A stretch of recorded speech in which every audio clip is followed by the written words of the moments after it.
नमस्कार, स्वागत है आपका भीम न्यूज इंडिया में। आप देख रहे हैं भीम न्यूज इंडिया में। हूं आपका दोस्त विनय कुमार सिंगल। राहुल गांधी ने पटना में आज एक विशाल जनसभा को संबोधित किया। उनका कहना था कि देश के सभी संसाधन 5% लोगों के हाथों में है। देश में जातिगत जनगणना क्यों नहीं करा रहे हैं यह सरकार, और लंबे समय तक देश में पब्लिक को बेवकूफ़ नहीं बनाया जा सकता। देखिए एक रिपोर्ट भीम न्यूज इंडिया की पटना से। और आजकल क्या हो रहा है, सच्चाई बोलना हिंदुस्तान में मुश्किल है, आसान नहीं। आप देख लीजिए, हमारी पॉलिटिक्स को देख लीजिए, पॉलिटिक्स को देख लीजिए, बड़े बड़े नेताओं को देख लीजिए, बोल नहीं पाते हैं। पूरा देश जानता है कि सच्चाई ये है, और बड़े से बड़े नेता चुप हो जाते हैं। ये पूरे देश को दिख रहा है। मगर एग्जाम्पल क्या दिया? बुद्ध भगवान ने, अंबेडकर जी, गांधी जी, इन लोगों ने एग्जाम्पल क्या दिया? डरना नहीं है, जो सच्चाई है वो देश के सामने रखनी है। और यही आप लोग कर रहे हो, यही आप लोग कर रहे हो। आप लोग डरते नहीं हो, आप लोगों को दबाया नहीं जा सकता है। आपके अंदर, खून के अंदर फूले जी, अंबेडकर जी, गांधी जी, ये सब आपके खून के अंदर हैं, और इनकी विचारधारा आपके खून के अंदर है, मेरे खून के अंदर है, और इसको कोई नहीं मिटाने जा रहा है, कोई मिटा ही नहीं सकता। मैं आपको आज 2-3 चीजें कहना चाहता हूं, मगर मेरी माइंड में एक सवाल है। तो सबसे पहले मैं आपसे सवाल पूछना चाहता हूं, देखना चाहता हूं, आप में से, आपने देखा होगा अमेरिका के राष्ट्रपति ने स्टॉक मार्केट की धज्जियां उड़ा दी हैं, देखा होगा, देखा ना? अच्छा, आप मुझे बताइए, आप में से, इस भीड़ में से कितने लोग स्टॉक मार्केट में पैसा डालते हैं? हाथ उठा के दिखाइए। अब ये देखिए, घूम के देखिए, यहां पे 1% से कम लोग स्टॉक मार्केट में पैसा डालते हैं, 1% से कम। अगर यहां 100 लोग हैं तो एक हाथ उठ रहा है। तो ये स्टॉक मार्केट आपका औजार नहीं है। इसमें अनलिमिटेड पैसे बने, मगर इसका फायदा आपको नहीं मिला।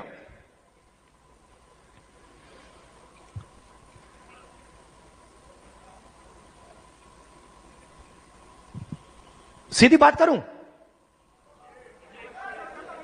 सीधा बोलूं, ठोक के, हमारे यहां पे केपी सिंह जी हैं। कहां है केपी सिंह जी? आइए आइए। केपी सिंह जी, अब गलत मत मानना जो मैं कहने जा रहा हूं। देखिए, केपी सिंह जी ने कहा, बैठिए बैठिए, आइए। केपी सिंह जी ने कहा कि मैं ऑर्थोपेडिक सर्जन हूं।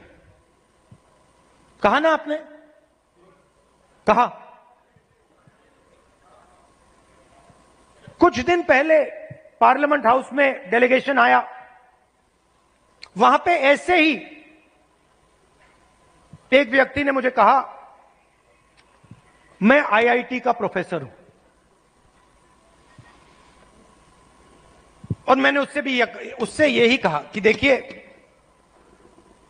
मैं कुछ कहना चाहता हूं मगर शायद आपको अच्छा ना लगे,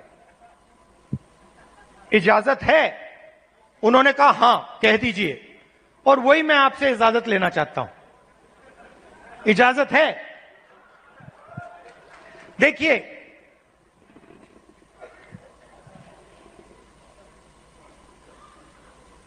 आप में ऑर्थोपेडिक सर्जन की स्किल है, ऑर्थोपेडिक सर्जन की नॉलेज है, ज्ञान है।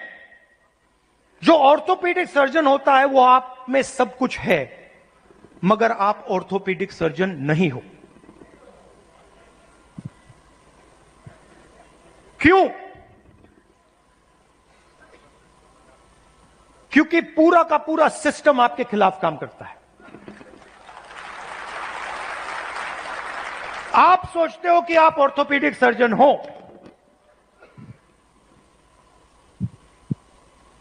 मगर आप अस्पताल को कभी नहीं चला पाओगे। आपको चलाने नहीं दिया जाएगा, कभी नहीं चलाने दिया जाएगा। और अगर आप में क्षमता चलाने की हो तो आपको फाइनेंस नहीं मिलेगा, पैसा नहीं मिलेगा, बैंक लोन नहीं मिलेगा। और अगर आपने बैंक लोन ले लिया और आपने अस्पताल भी शुरू कर दिया, तब ब्यूरोक्रेसी आपको रोकने की कोशिश करेगी। तो आपके मन में लग रहा है आपको कि मैं ऑर्थोपेडिक सर्जन हूं, मगर ऑर्थोपेडिक सर्जन के सच्चे औजार आपके हाथ में नहीं है, आपके खिलाफ काम कर रहे हैं।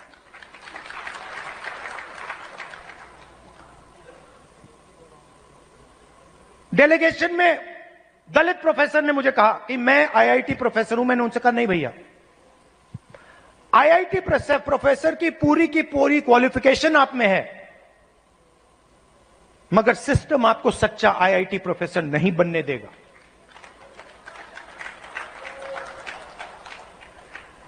और यह सच्चाई आस्ते आस्ते आस्ते आस्ते मुझे बहुत गहराई से समझ आ गई है। इस देश में अगर आप दलित हो, पिछड़े वर्ग के हो, आदिवासी हो, माइनॉरिटी हो, और उसमें मैं महिला भी जोड़ सकता हूं,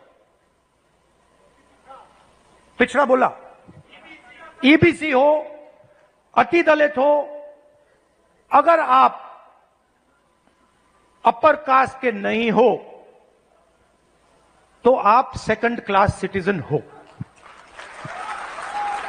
और मैं ये ऐसे नहीं बोल रहा हूं, मैं सोच समझ के बोल रहा हूं, मैं पढ़ लिख के बोल रहा हूं, और मैं सिस्टम को बहुत गहराई से देखने के बाद बोल रहा हूं।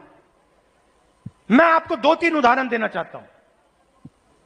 तेलंगाना में हमने कास्ट सेंसस किया,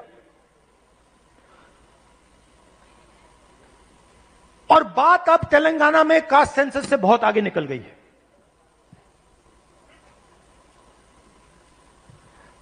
तेलंगाना में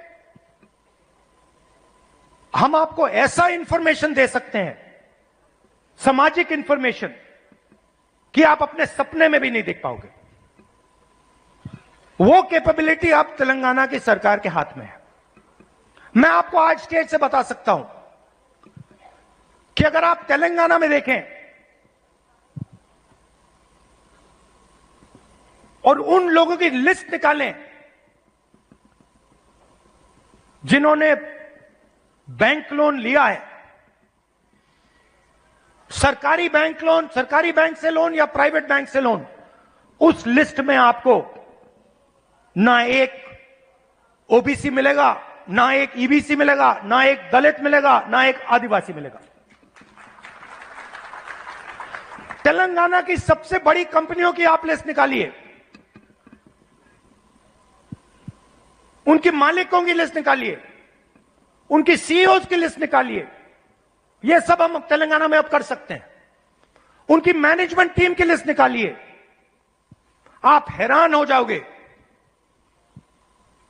मैनेजमेंट में, सीईओ की लिस्ट में, मालिकों की लिस्ट में आपको ईबीसी, ओबीसी, दलित, अति दलित, आदिवासी कहीं नहीं मिलेंगे, है ही नहीं। मैं आपसे नहीं कह रहा हूं कि 5% हैं, मैं आपसे नहीं कह रहा हूं कि 5% हैं, 0 है, 0 है ही नहीं। और आप दूसरे तरफ मजदूरों की लिस्ट निकालो, जो 21वीं सदी के नए मजदूर बने, गिग वर्कर्स, जो उबर चलाते हैं, जो 21वीं सदी की मजदूरी करते हैं, उनकी लिस्ट निकालो। 90% से ज्यादा, 95% दलित, पिछड़ा वर्ग, ईबीसी, आदिवासी, डोमेस्टिक सर्वेंट्स की लिस्ट निकालो। दलित, ओबीसी, ईबीसी, आदिवासी, अति दलित।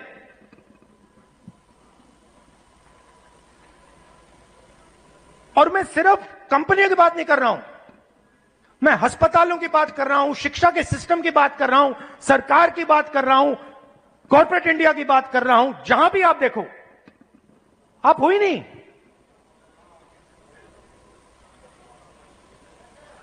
और तेलंगाना में अब वो पूरा का पूरा डेटा हमारे हाथ में है, जो नरेंद्र मोदी जी आपके हाथ नहीं डालना चाहता है।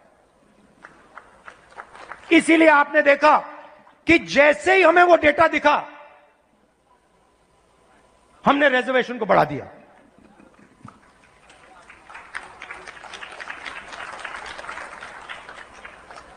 मैंने नरेंद्र मोदी जी को लोकसभा में सामने बोला, ये जो फेक दीवार बना रखी है 50% रिजर्वेशन की, इसको अगर आप नहीं तोड़ोगे तो हम इसको तोड़ के गिरा के फेंक देंगे।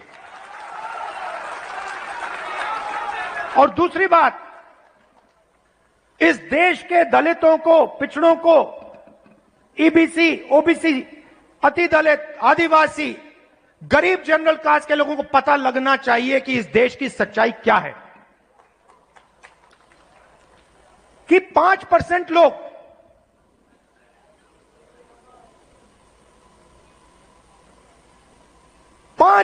लोग इस पूरे के पूरे देश को चला रहे हैं।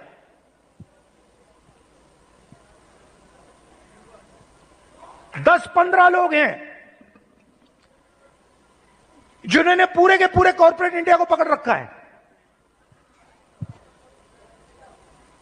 अदानी, अंबानी, 10 नाम है। और आपका लाखों करोड़ रुपया सीधा आपके जेब में से उनके जेब में ट्रांसफर होता है। जीएसटी आप देते हो, कर्जा माफ उनका होता है। जीएसटी आप देते हो और ठग से कर्जा माफ उनका होता है।